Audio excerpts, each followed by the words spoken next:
Glyn a hora que ele está gravando. Bom, pessoal, boa tarde. Então, vamos aqui na reunião do grupo de hoje, né, que vai ser um seminário apresentado pelo André, André Romero, que também é conhecido por André Tech, mais conhecido por André Tech. O André, ele está fazendo mestrado agora, né, sob orientação do Leonardo, e ele é o nosso técnico aí de laboratório. E hoje ele vai falar um pouco aí sobre a automação do random laser, né, e a confecção de amostras para random laser, que é o que ele vem trabalhando. André, por favor. Olá, pessoal. Boa tarde a todos.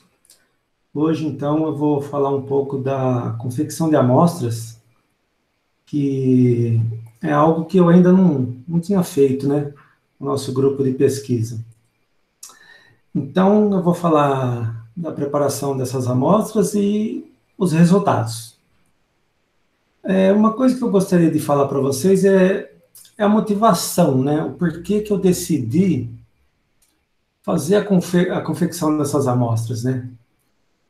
Um pouco dessa motivação é justamente a gente sair um pouco daquele mundinho, né, que a gente vive, aquele mundinho perfeito, onde a gente tem as habilidades, tem os conhecimentos, tem tudo que a gente precisa para fazer aquele determinado trabalho perfeito. Então, o que acontece? O desafio de sair desse mundinho perfeito é justamente a gente sair daquela zona de conforto, né? Que a gente fica. E encarar esse novo desafio, né? É claro que às vezes a gente tem um pouco de medo, né? De enfrentar algo que não, algo novo, né? Em que a gente não tem conhecimento, né? Mas isso é bom, gente. Isso é bom por causa que dá uma ativada, né? No cérebro da gente. Os neurônios ali, muitas das vezes a gente fica naquela nossa aquele mundinho nosso, a gente sabe fazer tudo aquilo de uma maneira rápida e precisa, mas a partir do momento que a gente sai assim daquela zona de conforto e aceita um novo desafio na vida da gente, a gente faz com que nossos neurônios dão aquela ativada e com isso a gente consegue aprender muitas coisas, né? E é claro que durante esse processo a gente vai acabar errando, né? E isso daí é uma coisa que a gente não precisa ter medo de errar, né? Porque é errando, né, que a gente aprende, né? Faz parte do processo, né?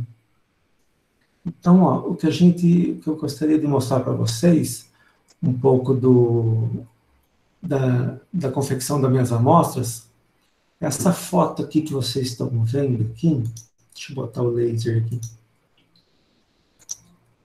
Essa foto aqui que vocês estão vendo aqui da minha amostra, essa luz aqui saindo dela, isso aqui é pura luminescência. Uma foto bonita, inclusive, né?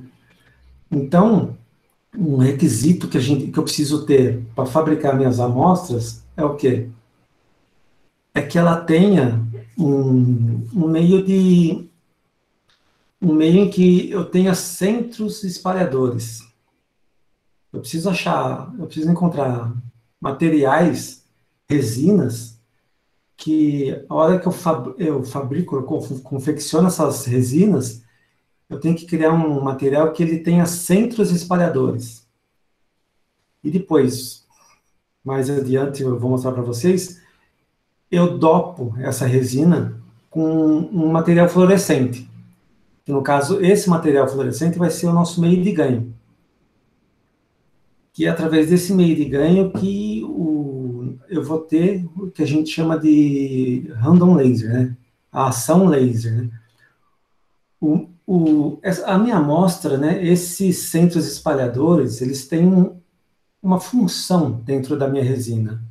Essas partículas, elas na verdade, elas vão funcionar como se fossem pequenos espelhos, onde essa fluorescência do meu meio de ganho, ele vai refletir nesses microespelhos ao longo da amostra.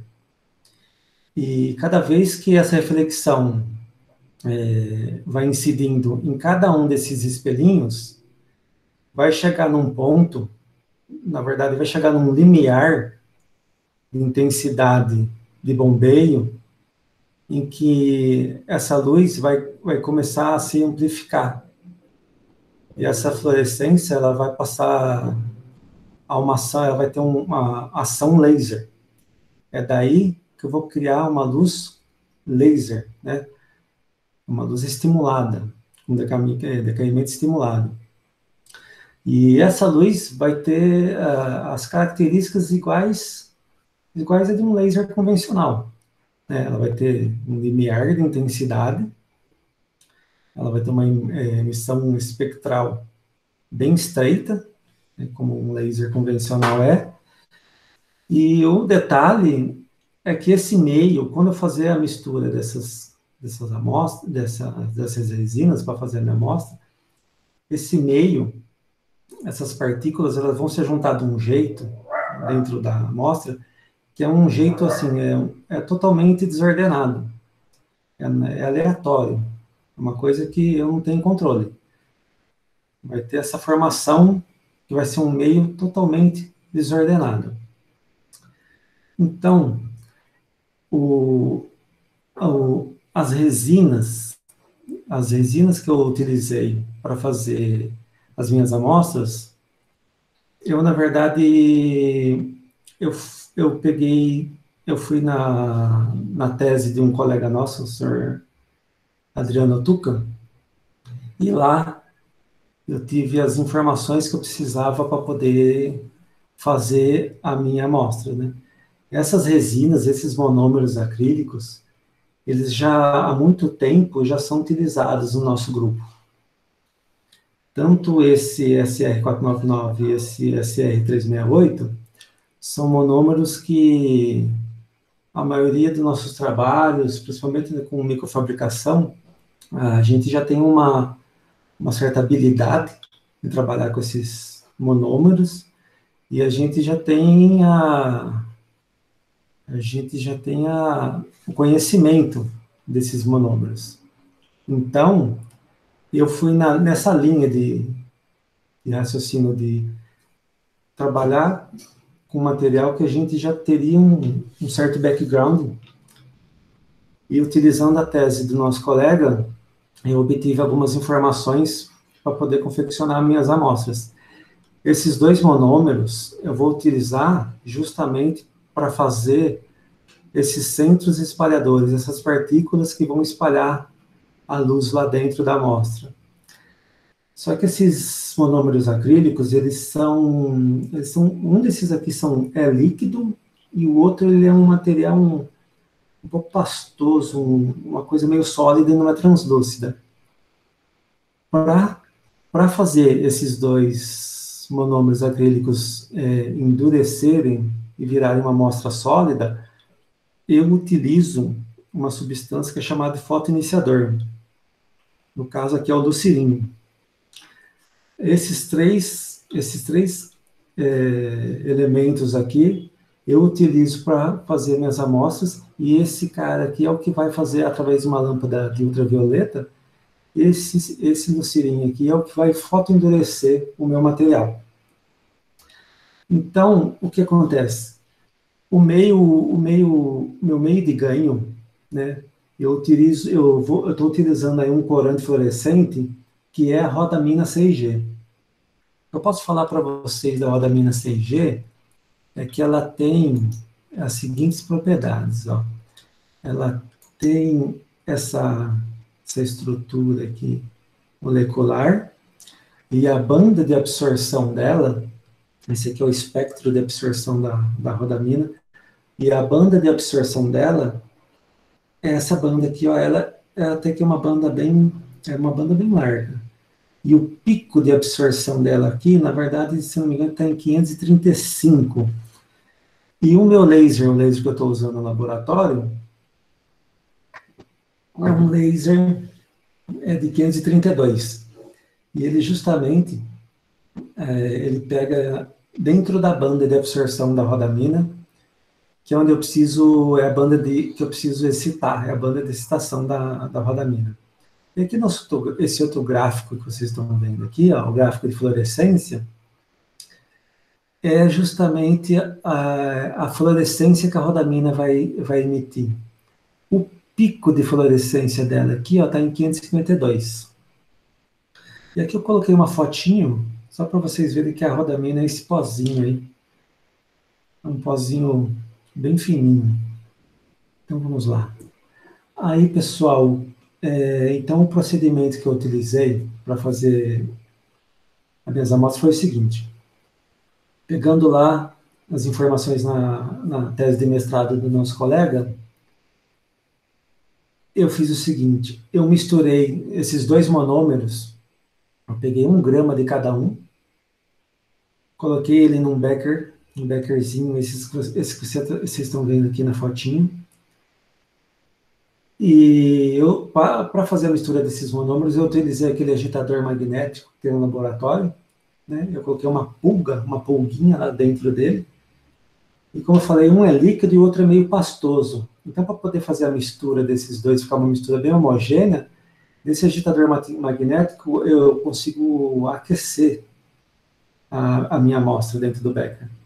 Então, eu coloquei uns 60 graus ali, e girando o meu agitador magnético, aquela pulguinha foi girando e misturando lá os dois monômeros, e aí, a partir disso, eu consegui uma mistura bem homogênea.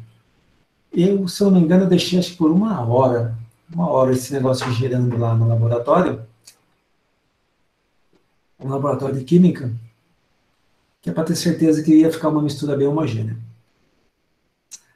A partir disso, o que eu fiz foi dopar essa mistura aqui dos dois monômeros, dopar com a minha rodamina. Só que eu não posso simplesmente pegar aquele pozinho de rodamina e jogar lá naquela solução. Eu preciso diluir essa rodamina para que eu possa fazer essa mistura. Eu diluí essa rodamina aqui, eu peguei 0,6 miligramas de rodamina, tá uma fotinho dela aqui, ó. Aqui é uma balança de precisão. Tá vendo a escalinha dela aqui? É uma escalinha bem... Tá vendo? No caso, eu não consegui 0,6, eu consegui 0,77. É uma coisa difícil de pesar isso daí. Então, eu misturei a rodamina aqui com 1 ml de álcool. Vocês estão vendo nessa foto aqui em detalhe. A gente vai ter algo desse tipo aqui. E depois eu adicionei, junto dos meus dois monômeros aqui, ó. E deixei isso daí girando, acho que por mais uma hora. Acho que foi coisa disso. Que era para a mistura ser bem homogênea, né? O próximo passo foi o quê? Foi adicionar o fotoiniciador. O fotoiniciador é o que vai fazer esses monômeros, mas junto da rodamina, é o que vai fazer essa substância, essa resina se endurecer. Eu pus uma fotinha aqui, essa fotinha aqui é o momento em que a gente pôs o fotoiniciador junto dos dois monômeros. Essa mãozinha aqui com a luva azul, ó, da senhorita Daniela. A senhorita Daniela, na verdade, foi ela que me ajudou. A Dani me ajudou a fazer todo esse processo aqui, porque até então eu nunca havia feito isso daí, né? Trabalhado com confecção de amostras, fazer essas misturas, tem todo um protocolo. A Dani, ela foi bem prestativa, ela me ajudou muito a fazer essa parte aqui. Essa foto aqui é a mãozinha dela aqui, com essas luvas. Ela que está com essas luvas aqui, ó.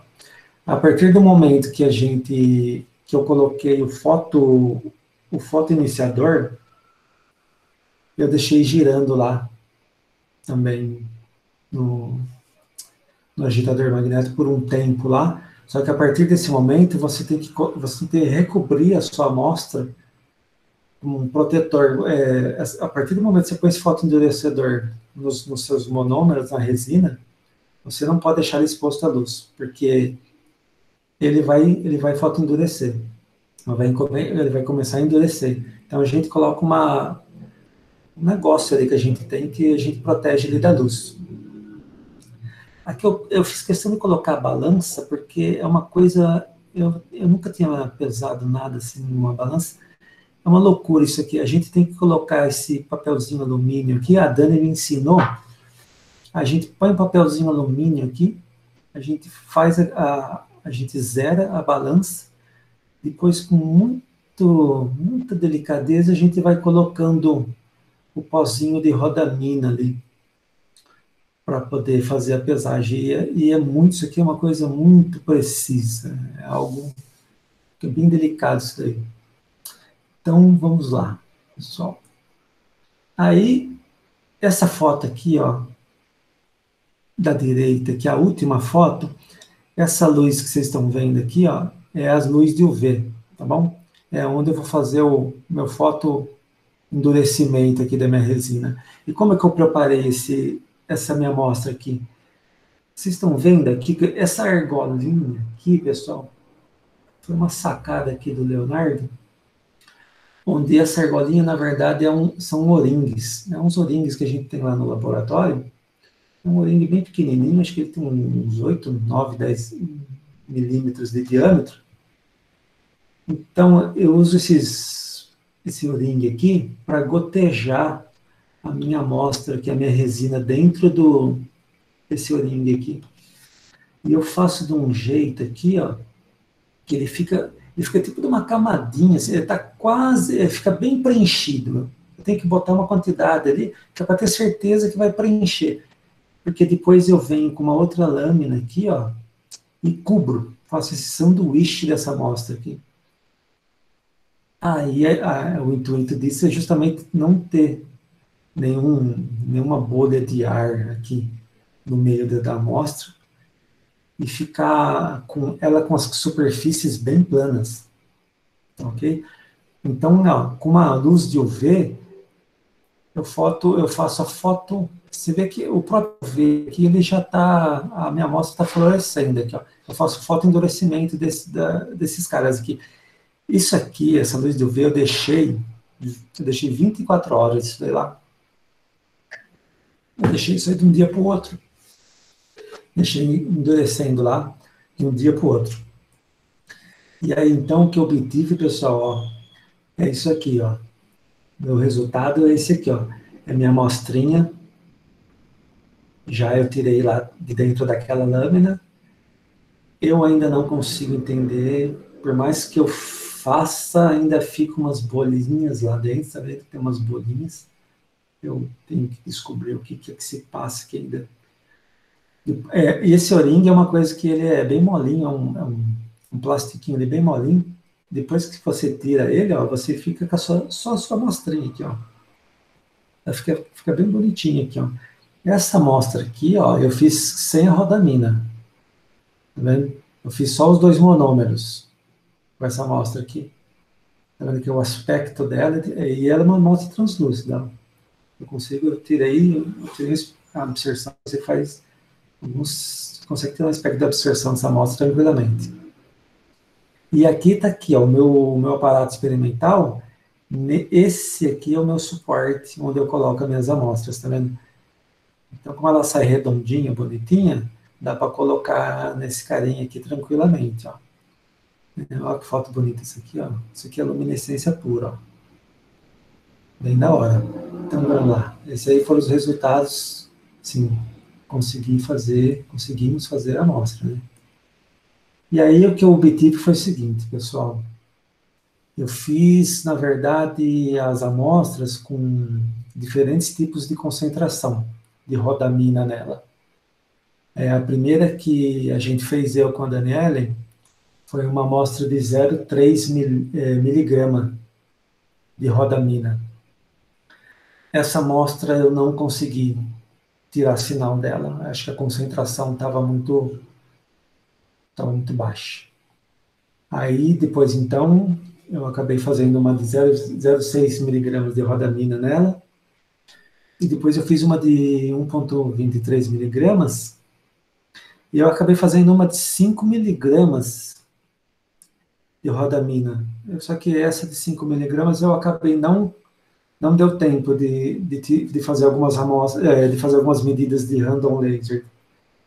As únicas que eu consegui fazer medidas de random laser foram essa de 0,6 e essa de 1,2.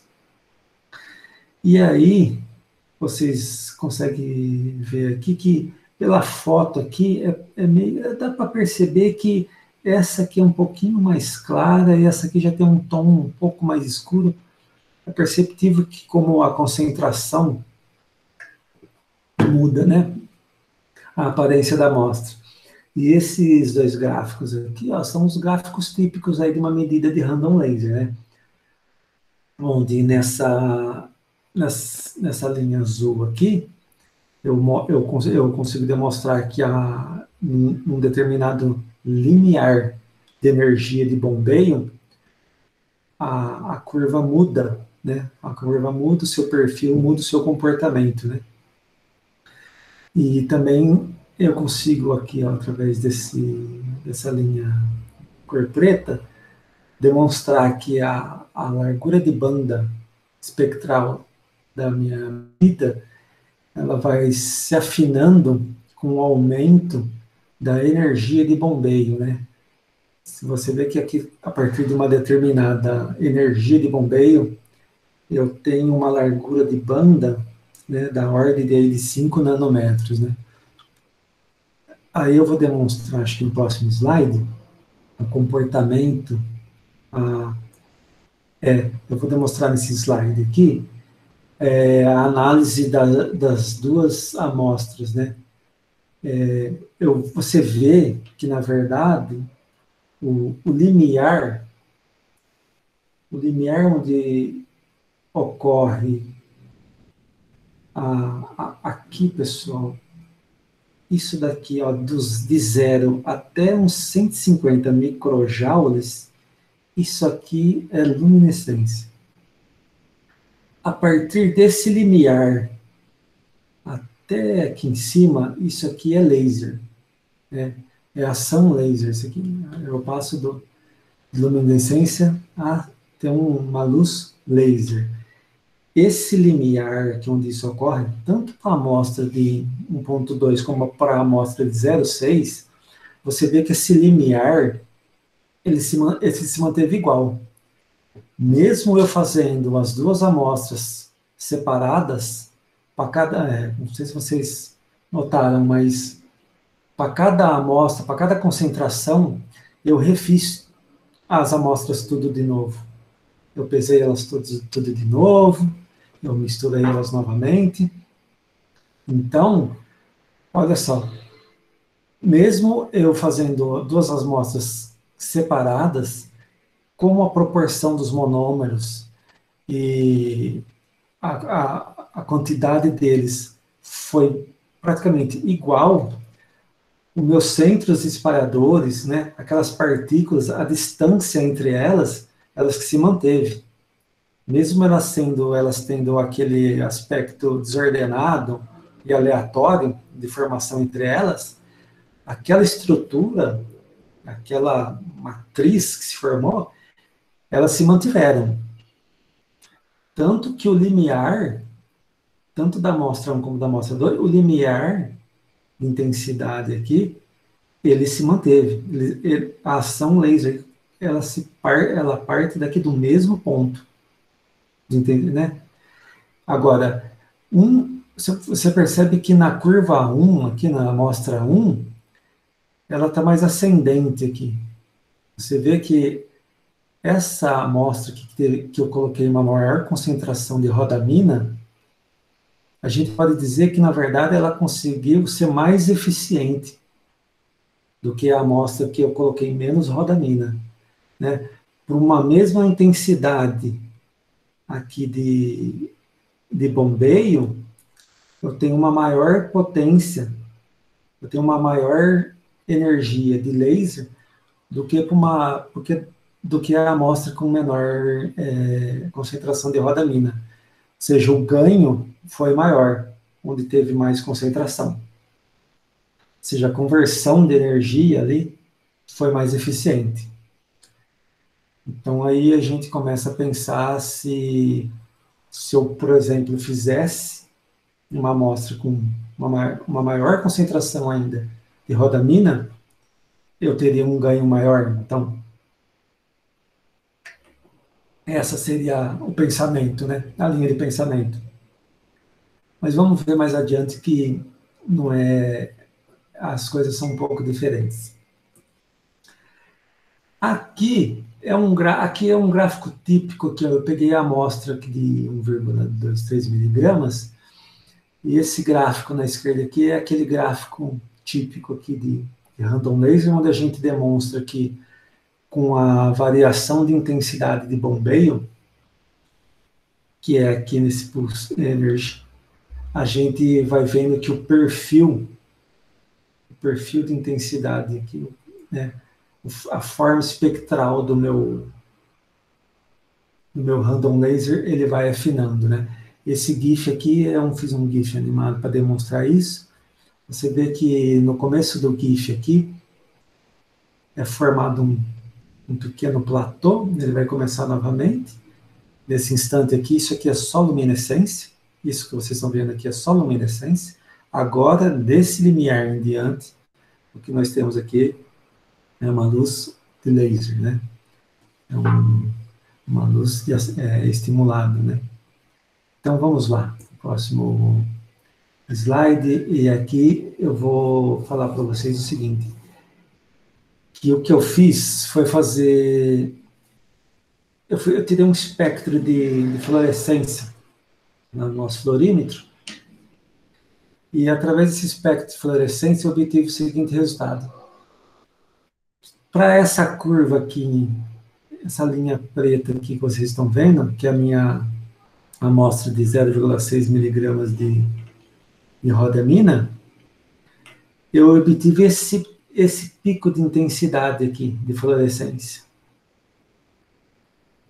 Essa concentração maior aqui de rodamina é uma coisa que realmente eu esperava, ter uma fluorescência desse nível de intensidade, né? Porque quanto mais concentração de rodamina que a gente coloca na nossa amostra, mais fluorescência a gente vai ter, né? Esse daí, pelo menos, era a linha de pensamento.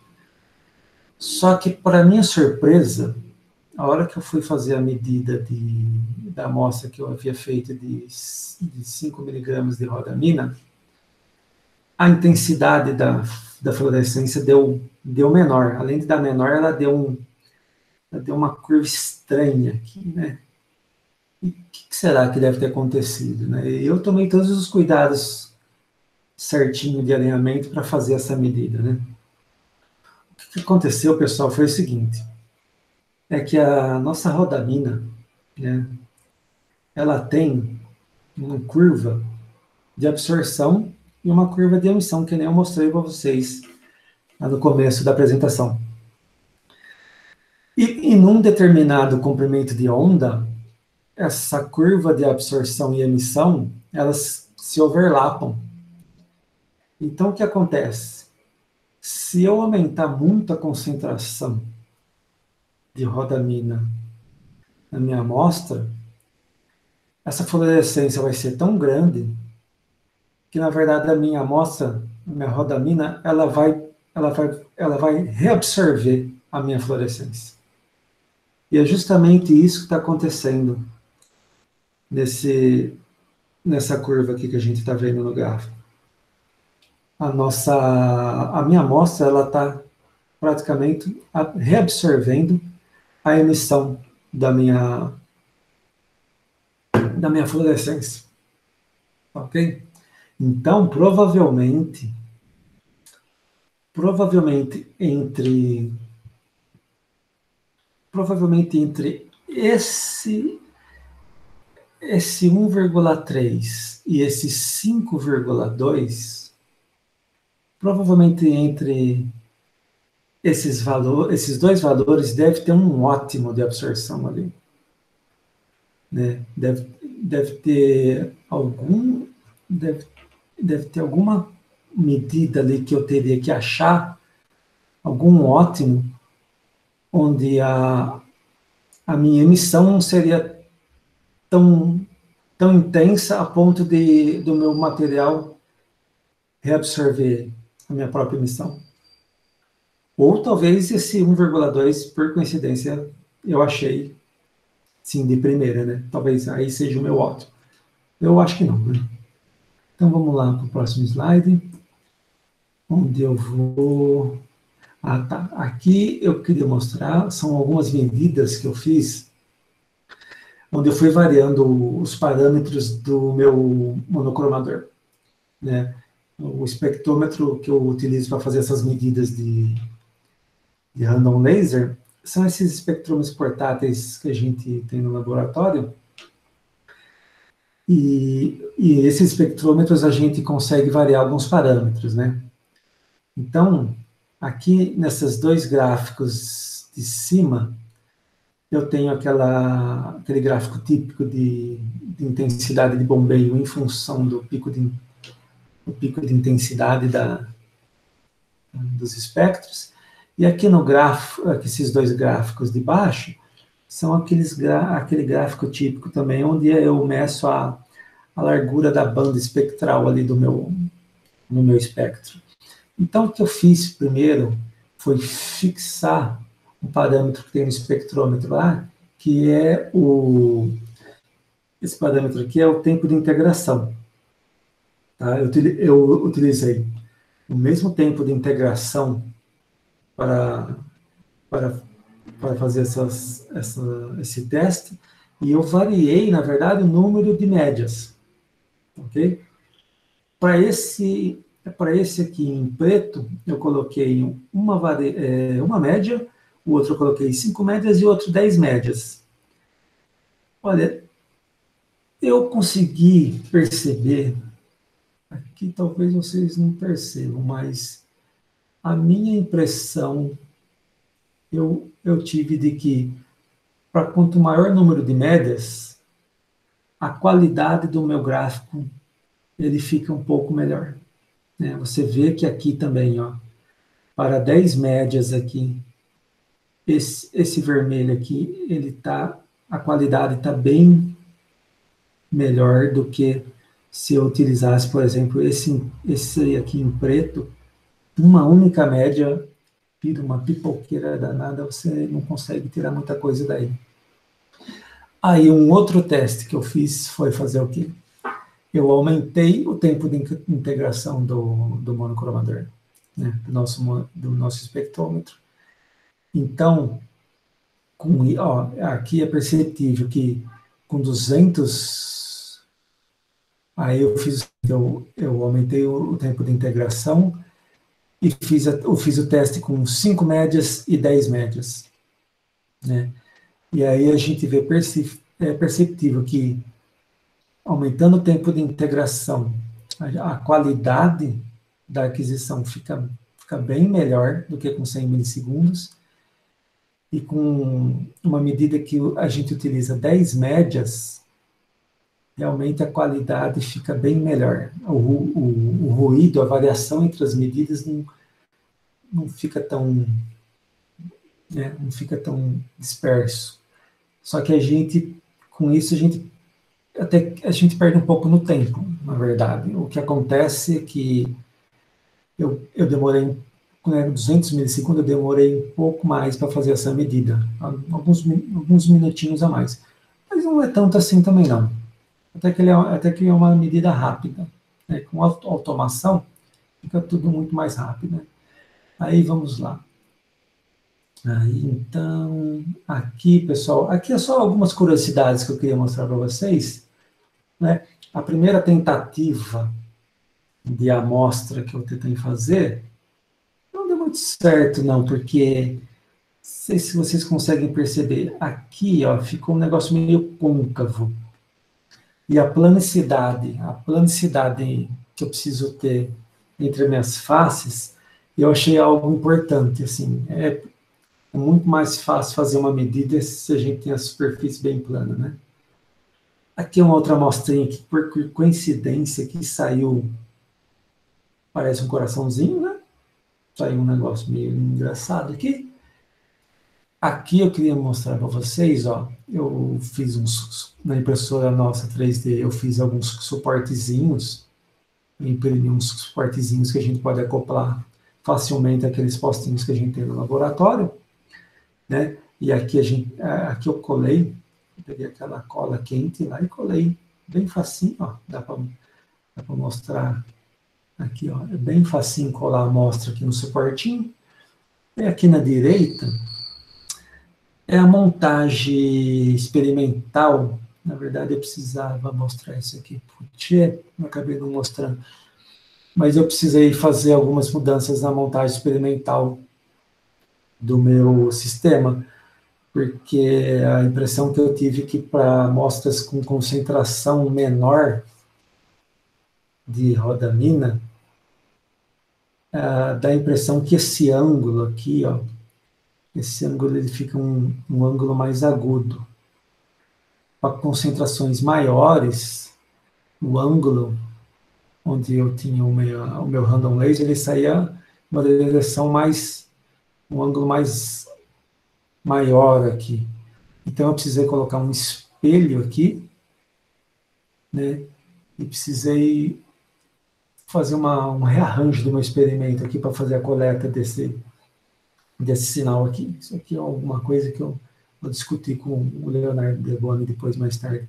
Mas aqui está bem, ó, aqui esse em verde aqui é o meu laser de bombeio, e aqui em amarelo é a minha fluorescência, onde eu capto com o meu espectrômetro que está aqui, ó. Ele tem uma fibra que é um bundle de fibra ótica nele, e ele vai, então, entra aqui no meu espectrômetro. Aqui é só por curiosidade, aqui eu bati uma foto do meu caderninho aqui de laboratório, eu acabei achando uma lógica aí de trabalho da minha cabeça que na verdade é o seguinte, o melhor modo que eu achei para fazer as amostras é ir pesando tudo, né? Então eu colocava o Becker lá na balança, antes eu zerava a balança, colocava o Becker, eu pesava o Becker, depois eu colocava o meu monômero, pesava direitinho, ia somando, colocava o meu segundo monômero, ia somando, aí eu colocava a pulga, ia vendo a diferença do peso. É um modus operandi assim, que eu achei, isso aqui funcionou para mim. Até o papel alumínio, eu anotei o peso, então eu fiz realmente como se fosse uma receita de bolo. Tudo que eu ia colocando na balança, eu zerava a balança apenas uma única vez. E depois eu ia somando tudo que eu colocava ali dentro do becker, eu ia somando, né? Inclusive, quando a gente dilui a rodamina em álcool, depois esse álcool a gente precisa dissolver, a gente precisa evaporar esse álcool. Na hora que a gente coloca a rodamina junto do álcool, lá dentro dos nossos monômeros, depois a gente precisa dissolver isso daí. A gente precisa evaporar esse álcool. E aí eu consegui fazer isso pesando, né? Eu via que o álcool tinha acabado de evaporar com o peso. Eu deixava lá um tempo aquilo lá girando lá no nosso agitador magnético, depois eu pegava lá, colocava de novo a balança e via que estava diminuindo o peso da amostra. Então é mais uma coisa, algo de curiosidade, assim. Então, pessoal, aqui eu coloquei das referências aqui alguns links interessantes. Eu coloquei aí o link da tese do nosso colega. Eu recomendo a leitura, o trabalho ficou muito bom. Eu queria, aí tem os outros links aqui que são dos monômeros, e acho que o outro link ali embaixo é um link de um site muito bacana, onde você acha os espectros das coisas lá. Lá eu achei os espectros da rodamina. E aí, pessoal, queria agradecer, obrigado aí, obrigado pela senhorita Danielen, né? Ela sempre me ajudou, ela sempre foi muito prestativa, e eu acho legal essa troca, né, entre os colegas, né? É isso aí, pessoal, muito obrigado.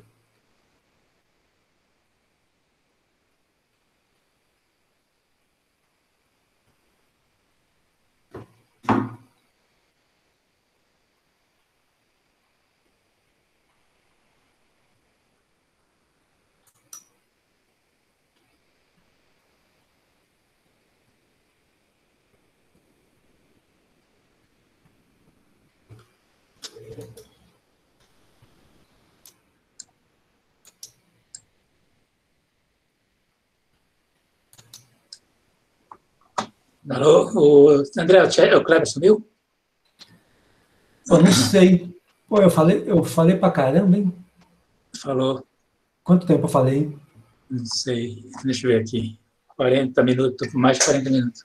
Mais 40 minutos? O Kleber sumiu, kkkk. André, só para, não sei se eu vou começar a sessão de perguntas, nem sei se está gravando ainda. Pô, eu acho que tá. Aí não sei se dá para, se o Kleber vai querer parar ou não. Te mandar uma mensagem. Onde que para a gravação? Só ele? Acho que foi como foi ele. Acho que como foi ele, só ele Kleber consegue falou que está parar. sem rede. A Ele tá internet sem dele rede. caiu. Então ele não está conseguindo parar. Você consegue parar a gravação ou não dá para parar?